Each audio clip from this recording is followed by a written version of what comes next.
Bien-aimés dans le Seigneur, napesi bino nyonso mbote na kombo ya mokonzi na biso Yesu Masiya. Ya solo lelo nazalaki préparé pona lobela bino oyo etali délivrance. Kasi nalamuki na tongo ndeko moko abengi ngai ayebisi ngai baproblème oyo aza nango na famille na ye. Alobi na ngai naluka solution, ngai nayebisi ye nalobi te solution kolanda réponse na kopesa au cours ya émission oyo na kosala lelo. Donc lelo naye kolobela mingi oyo etali mabota na biso. Soki totali malamu ya mbote tobanda nasengi nano moko na moko esika azali agumba mitu mpona kobondela yo te Nzambe maloba oyo nyonso tokoloba Yawe ayeba kokotisa yango na mitema na ye. Nzambe natiki bandeko nyonso oyo baza kolanda liteya oyo kati na maboko na yo. Maloba oyo ya kobima monoko na ngai Nzambe euti nde epai na yo. Zwa possession ya moment oyo Nzambe, zwa contrôle ya nyonso. Fungola mitema ya bandeko bao bakozwa libaku ya kolanda mateya lelo basimbama na mitema na bango mpe bazongisa bolingo mpe bondeko kati na mabota na bango. Nabondeli na kombo na Yesu Masiya. Amen. Merci bien-aimé. Lelo tokolobela oyo etali libota. Soki totali lelo na mabota na biso nyonso na mboka na biso matata ekomi mingi. Okokuta bafamille mosusu bandeko babotami mama moko tata moko ndenge baza kokombana ndenge bayinani eleki même compréhension ya bato ekomi kolekela biso. Bizaleli ya mabe toza kosala kati na mabota na biso ekomi mpe kokende na niveau ya ekolo na biso. Nzokande tolobaka ntango nyonso eke la famille ezali cellule de base ya nation. Soki famille eboti ebimisi bato ya malonga te ekolo na biso mpe ekoki kozwa bato ya malonga te. Motema mabe oyo tokomi komona na bafamille yango wana mpe tokomi komona yango na mboka na biso, surtout na bandeko na biso baza kosala politique. Nalandi ba émission na ba chaîne ebele naza koyoka ndenge baza kofingana ekosala pasi tokotonga mboka ndenge wana te. Yango Nzambe apesi biso inspiration mokolo lelo tolobela oyo etali libota. Alors bien aimé, la Bible attire notre attention sur nos familles. Nzambe alobaka na Ézéchiel chapitre 12 verset 2. Nazotanga yango. Nzambe alobi parle ainsi à ton serviteur. Fils de l'homme, tu habites au milieu d'une famille de rebelles qui ont les yeux pour voir mais qui ne voient pas, et qui ont des oreilles pour entendre mais qui n'entendent pas. C'est une famille de rebelles. Rébellion ya bandeko wana ya Ézéchiel, c'était par rapport à quoi? Par rapport à la foi en Dieu, par rapport au commandement de Dieu, par rapport à tout ce que Dieu veut dire pour que barobota ezala na kimia. Yo pe ndeko na ngai omituna kati ya famille nini yo ozali? Est-ce que na libota na yo ba rebelle bazali? Mutu wana eza très important pour oyeba état d'âme ya bandeko moko moko moko. Nzambe apesi biso ba principe pour la libota. Yo otala na kati ya libota na yo banani oyo bapesaka libota honneur te, banani oyo bazangi obéissance, banani oyo bazangi esprit ya soumission, banani bazangi amour, mpe banani bazangi compassion. Mituna wana nyonso esengeli omituna yango. Bien aimé, nos familles sont en danger de disparaître. Il y a trop de haine, il y a trop de jalousie, il y a trop de querelles, il y a trop de conflits dans nos familles. Le Seigneur lui-même a dit, si un royaume est divisé sur soi-même, ce royaume aura du mal à subsister.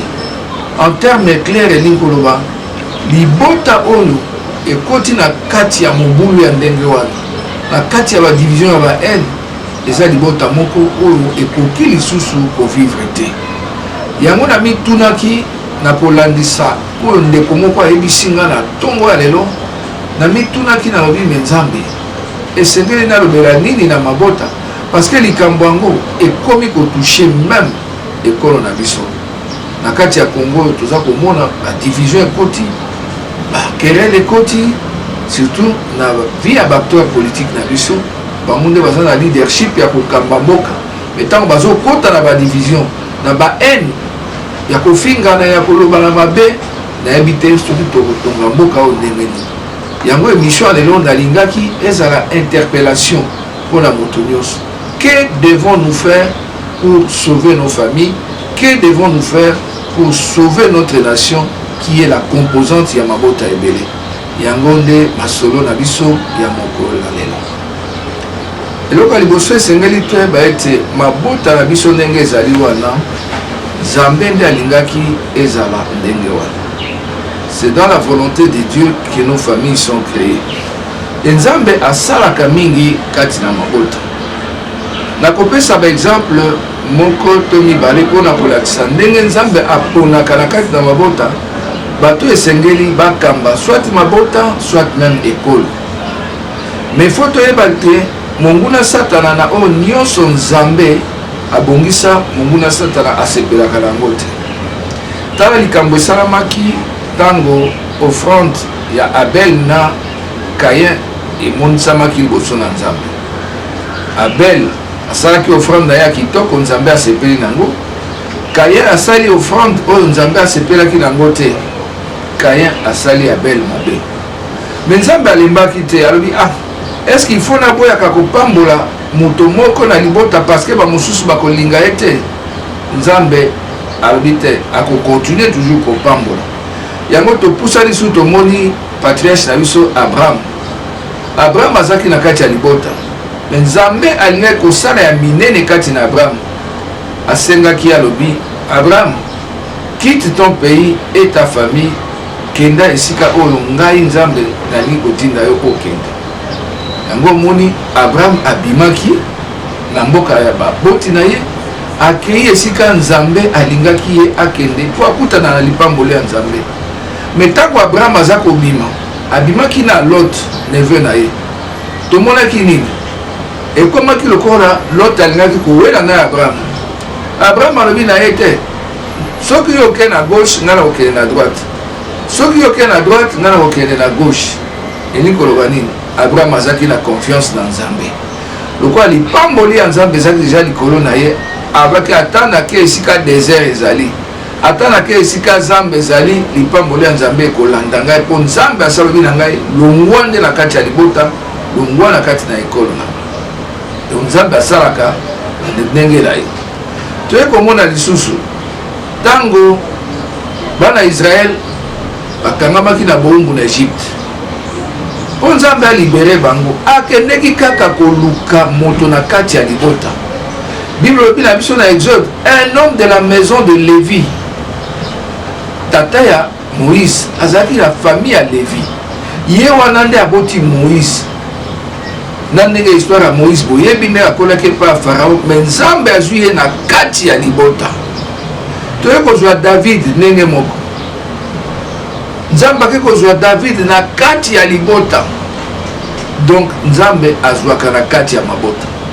Mais soki mabota na biso toza na kati ya désordre, toza koyokana te, toza koluka tobomana, ndenge nini Nzambe akoki kosala po azwa bato ya malamu na kati ya mabota na biso, abimisa bango bazala bateyi, bazala pe bakonzi ya mboka, bakamba ekolo po tolongwa na kati na bombu nyonso, baforme nyonso ya servitude oyo toza nango. Ya solo bandeko, soki totali mabota na biso lelo ekomi penza pasi. Bana ya mama moko tata moko likolo ya kowela lopango, oyoka yaya akangisi leki, oyoka leki akangisi yaya, ekomi meme kobwakela na bamaladi likolo ya kowela biloko ya mokili. Okomona tata na mama bayokanaka te libota epanzani, okoka bana base rebele envers baparent na bango. En tout cas nayebi te na kati ya mabota na biso nyonso na Congo, il y a aucune famille oyo bazangi baproblème ya baconflit ya ndenge wana. Il faut tosala effort parce que image ya mboka na biso bafamille na biso nde ezoreflete yango. Nazwi message ya ndeko wana nalobaki na ebandeli na ntongo abengi nga ayebisi nga bamisère oyo azokonaître ndenge ndeko na ye aza koyebisa ye akobwakela ye mbasu akosalela ye boye ntango ayebisi nga esali nga mpasi na bi eza likambo ya kokamwa te. Mokonzi alobaki na biso vous aurez pour ennemi les gens de votre propre maison. Mais comment nous comporter? Voilà na kotinda peut-être totanga na 2 Timothée 3 chapitre 1 tina 6 balobi na biso sache que dans les derniers temps il y aura des temps difficiles. Bato bakokoma na mitema mabe ya koleka même na kati ya mabota. Nzambe alobi na biso tozala mosika na bango. Mais face à ce signe ya dernier temps nawoti ndeko Amede Bisambo alobi na ngai mosala nzambe eza basigne ya dernier temps. Il faut tosala kaka ndenge wana abi te ata eza basigne ya dernier temps tokoki kozala passif te. Il faut toteya bana na nzambe po to restaurer. La Bible nous demande de racheter le temps. To racheter le temps car les jours sont mauvais. Yango moni toye kolobela o etali libota. Alors balingi natia c'était sur ba vertu to bilembo oyo nzambe alingi ezala kati na mabota na biso po tozala na kimia. Nzambe alobi biso makambo mitano. Alobi le vertu d'une famille c'est d'abord l'honneur. Ya mibale ozwi obéissance. Ya misatu tozwi soumission. Ya mine tozwi amour. Po ya mitano oyo tobengi compassion. Komona ndenge Bible a organisé makambo wana nyonso oyo nauti kolobela bino awa ndenge ekomami na Biblia. Tokomona na oyo etali honneur elobeli na bana honore ton père et ta mère po ete mikolo na yo ezala ebele. Honneur ezali première vertu na kati ya libota. Ozali mwana uti na libota ata yo komi lelo mokonzi ministre PDG tout ce que vous voulez yeba liboso te ozali nanu mwana outi na libota esengeli opesa lokumu na batata mpe na bamama na yo. Honore ton père et ta mère elingi koloba ete biso bana oyo tobotami na mabota tosala makambo ekoyokisa baboti na biso soni te. Me lelo ntango tozomona bakonflit na kati ya mabota bandeko baza kobombana nautaki kokota na likambo ya libota moko mpona meka kosangisa bango. Nayebisi bango atako papa na bino akufa atako mama na bino akufa me oyo bozosala boza koyokisa bango soni. Nalobaka mpe na bandeko ya ngai ya libota na ngai mpo ngai mpe naza na baproblème ya genre wana. Je ne suis pas épargné et bien aimé. Il y a des gens aussi ndenge nalobaki na kati ya libota na ngai oyo mpe baza na bacomportement ya ndenge wana ya bajalousie ya bahaine. Me ntango likambo ekwei yo oza koyina ndeko na yo yeba ete ozali kohonore baboti na yo te, ozali kohonore nzambe te. Et nzambe aza encore plus dur. Alors celui qui n'aime pas son frère est ennemi de Dieu. Non seulement oza ko déshonorer baboti na yo mais oza ko mitia na position ya kozala ennemi ya nzambe. Alors eloko wana ekosimba te. Yango il faut to exhorter bandeko. Tozala kopesa mabota na biso honneur. Soki lelo baponi yo ozala mokonzi quelque part, ozala responsable quelque part, ton église, ton ONG moko, ton na musala ya l'état. Tango yo oza ko se comporter mabe, oza ko bebisa lokumu ya baboti na yo. Tango baza ko éduquer biso na ndako, bayebisaka biso nini likambo nyonso akosala il faut yebisa baboti na nalobaka na télévision moko mosu nalobi me batalisaka biso na kati ya mabota te ata biloko ya kolia mama alambi ava yo lia yango ifo senga ye yo mwana okoki kokende kofungola nzungu te. Baboti soki bozotika bana basalaka biloko ya ndenge wana ntango bakokoma mpe na baposte ya responsabilité bakokola na esprit ya moyibi wana mpo nyonso ebandaka kaka na kati ya libota oyo tobengi honneur vertu makasi mpo na libota. bana nzambe esengeli te toyeba kopesa lokumu na mabota na biso na baboti na biso soki omwana mwasi obandi vi ya mabe ya balabala eza soni mpona baboti na yo mwana mobali soki okomi mpe na vi ya kindumba ya moyibi eza soni mpona baboti na yo alors baoyo baza kotambola na ndenge wana nzambe asunga bino bao balandi message oyo bointérioriser vertu wana na motema na bino esengeli bopesaka baboti na bino obéissance. La Bible nous dit enfants obéissez à vos parents mais lelo na kati ya mabota ndenge tolobi toza na bato oyo batosaka lisusu baboti na bango te baza ebele ils n'obéissent plus à leurs parents et ntango boyi kotosa baboti impact nango na niveau ya mboka c'est quoi tokomi na bato ebele ils n'obéissent à rien batosaka na bango eloko moko te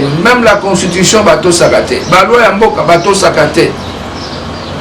Nous avons des gens comme ça qui n'ont pas l'esprit d'obéissance. Ils croient qu'ils sont devenus le centre de la terre. Et dans ma botte à la biso, obéissance à vos parents, obéissance peut avoir poulout. Nous avons insisté parce qu'ils ont la vertu et choses à la carte à ma botte à la biso. Tout est bakoto ça va poulout. Mais les autres, toujours au monde, face à ces phénomènes, les zangi botosi na ba poulout.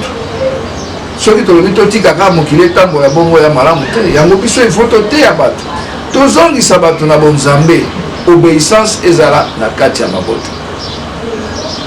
Troisième vertu na kati ya libota tozobenga yango la soumission.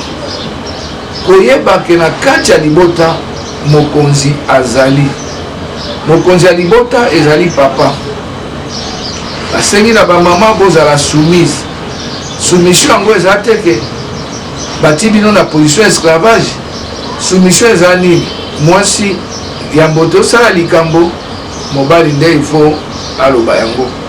Soki opropose ata mobali likambo moko boye mobali soki apesi décision te yo mwasi okozwa décision te. Il faut la soumise comme l'église est soumise à Christ.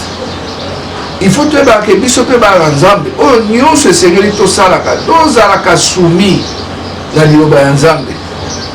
Avant ça likambo en tant que chrétien, en tant qu'enfant de Dieu, il faut mituna oyo nazosala nzambe azomona yango ndenge nini. Est-ce que ntango naza koyiba mbongo ya leta eza malamu to eza mabe?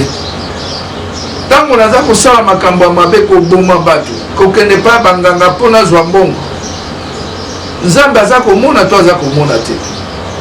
Oyo nyonso nzambe alobi na biso tosala nzambe aza kokontrole yango aza komona yango parce que bato mingi bakomokanisaka nzambe alembi nzambe amonaka te.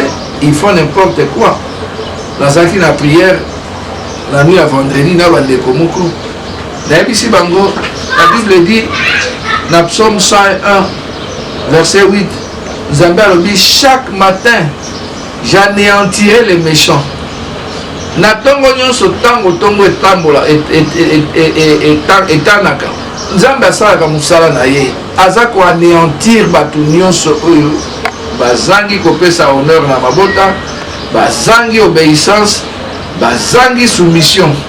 Nzambe aza kotala azosala bato mingi bazocomprendre te phénomène oyo eza koleka na mboka na biso lelo ndeko moko alobi na ngai l'IGF eza lokola bras armé ya nzambe naseki kaka nabi Dieu est capable de tout. Bato bakanisaki ke basali ba makambo ya ndenge na ndenge ekotikala koyebana te mais tala lelo esika touti tokomi nyonso wana ewuti na kati ya mabota ba mauvaise habitude na biso oyo touti na ona mabota na biso yango toke nango tina niveau ya mboka na biso. Naza ko insister sur la soumission, c'est très important parce que ce sont des principes que Nzambe a établir pour libota ekoka kozala vraiment une véritable famille à l'image et à la gloire de notre Seigneur. Il y a mitano ezali bolingo. C'est vrai, il y a un passage important où Dieu dit à l'homme, tu aimeras ta femme comme Christ a aimé l'église. Wana ezali détail moko important pour la libota. En tant que chef de la famille, il faut que libota na yo. Mais lelo on dit toza komo j'ai eu à recevoir des gens qui m'ont dit papa na biso akaba biso na misala mabe, papa na biso akomisa biso boye, papa na biso asala mama na biso boye. Je suis en train de me poser la question, mais papa yango azangi koyeba, azangi koyoka pour nzambe azosenga na papa na kati ya mabota. Okomona bato ndenge wana bango nde bazangi bolingo, bango nde bakomi bakonzi ya mboka. Par exemple PDG, pasteur, banani, mais bazana bolingo ya bato te. Bakusala makambo bakanisi ke mokilo eza ya bango, bamoni lokwa bato mosusu baye kotika bango. Nzokande nzambe aza kolingelo kwana te. Na kati ya mabota bolingo ekufi penza kokufa na mabota ebele. Zomona moto azobela bandeko na ye bazoloba abon soki akufi ekosala biso nini. Donc tokomi na niveau moko oyo balobi le temps difficile ndenge Timothée alobi na Paul. Les temps sont devenus difficiles avec des gens ingrats, irréligieux, ennemis des gens de bien, traîtres, déloyaux, ceux qui donnent l'apparence et la piété, mais en réalité, on va nier Seigneur Jésus dans le thème.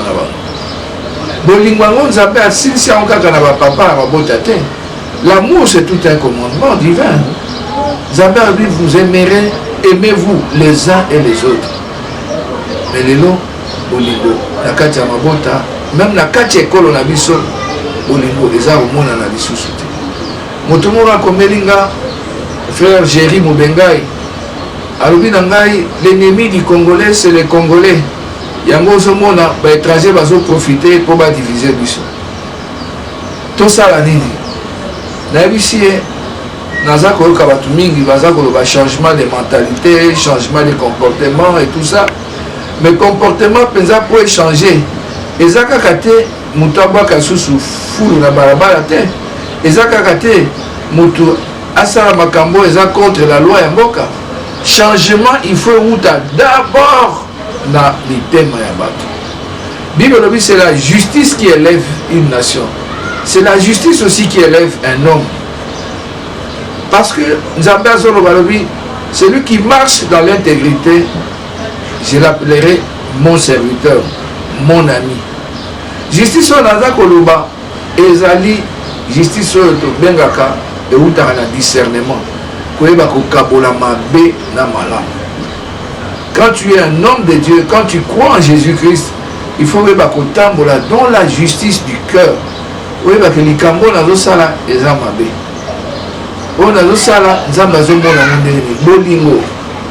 Il faut ça. Compassion. La compassion c'est quoi?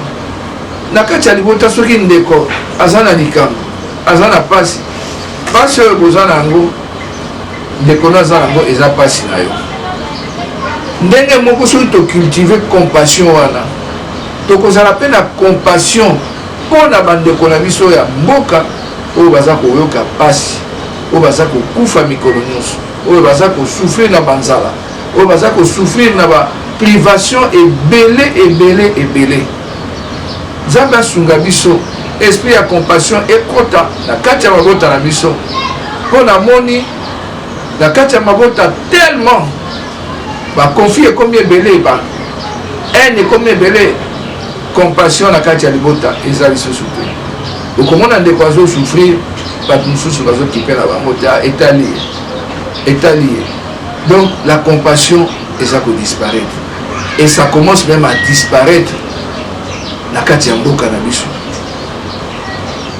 Na pesaka mingi exemple ka ya bato bazokamba mboka komona misolo toza koyoka baza kozwa ya mboka individu moko azwi yango ye moko azata na mawa ya bato te auti na bambitidi wana mabe à partir ya libota na ye esprit ya compassion ayebi yango te ntango akokoma mokonzi aza na yango te yango nalingi na attirer attention sur le 5 vertu wana na rappeler lisusu na kati ya libota ba vertu ya kovandisa biso na kimia ezali l'honneur, l'obéissance, la soumission, l'amour et la compassion.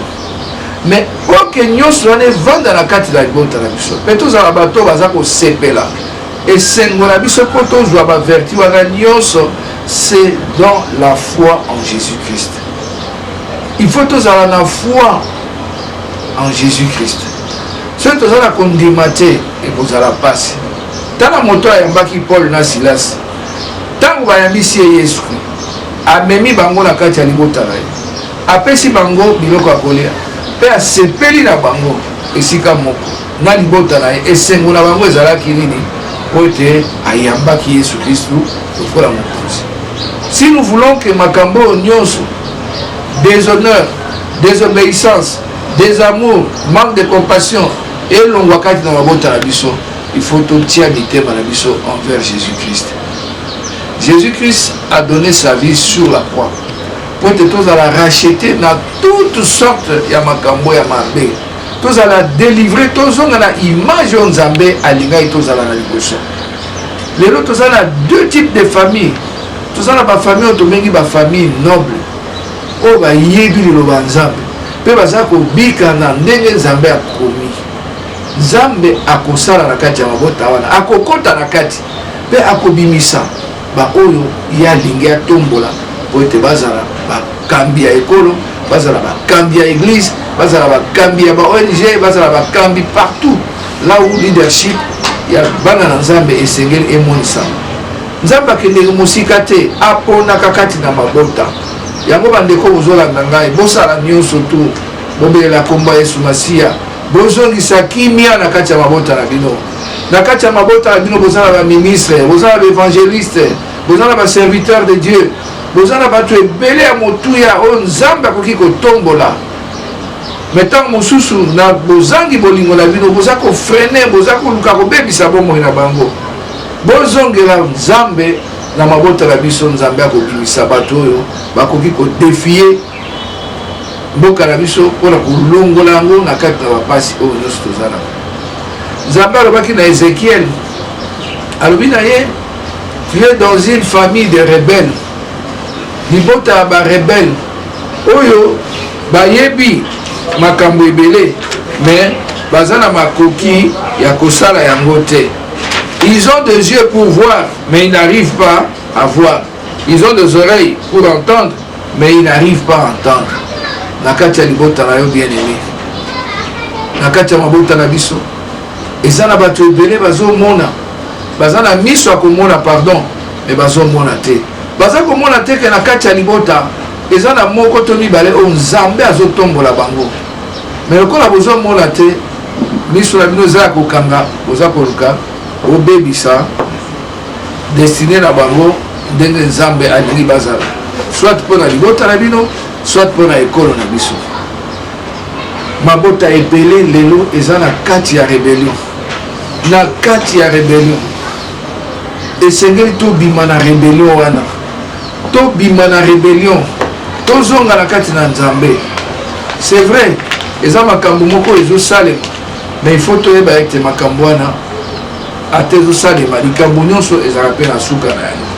Bien aimé, nalobeli oyo esengelaki po te libota ezala libota moko noble, po ete toyeba korestaurer présence ya Nzambe kati na mabota na biso. Mingi tokoyi na bapiège ya bapiège oyo ya monguna Satan oyo nyonso Nzambe abongisa mpo na biso. Monguna aza kolinga toujours kobebisa. Bien aimé, na kati ya libota na yo kozala te oyo aza komema ba haine, oyo aza komema ba querelle, oyo aza komema ba division. Ne sois pas cette personne là. Kozala mutu wana te ndeko.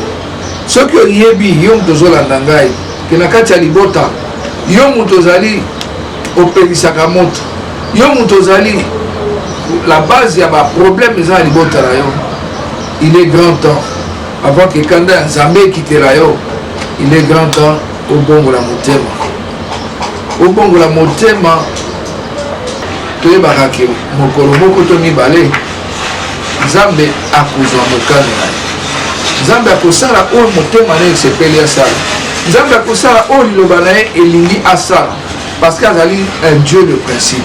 Basigne ya temps de la fin ezali komonisama, balobi ke nzambe akosala makambo na ndenge na ye na ntango asuka totika nzambe asala oyo motema na ye mpe liloba na ye elobi mpo ekokisama balobi oyo akopersévérer dans la foi en Jésus-Christ akozwa eloko ya motuya tokomona na mokolo ya nsima asilisi émission ya lelo nzambe apambola bandeko nyonso oyo balandi émission na biso napesi mbote mingi na ndeko na ngai papa Didier napesi mbote na papa Godé Pembele ndeko na ngai kati na Yesu Masia napesi mbote mpe na mama ya bana na ngai mama Beya na libota mobimba mbote mingi mpe na bandeko na ngai ya église Christ au pain de vie ya révérend pasteur Futilwemba napesi mbote na bandeko nyonso oyo bakumisaka mpe basalelaka Yesu Masia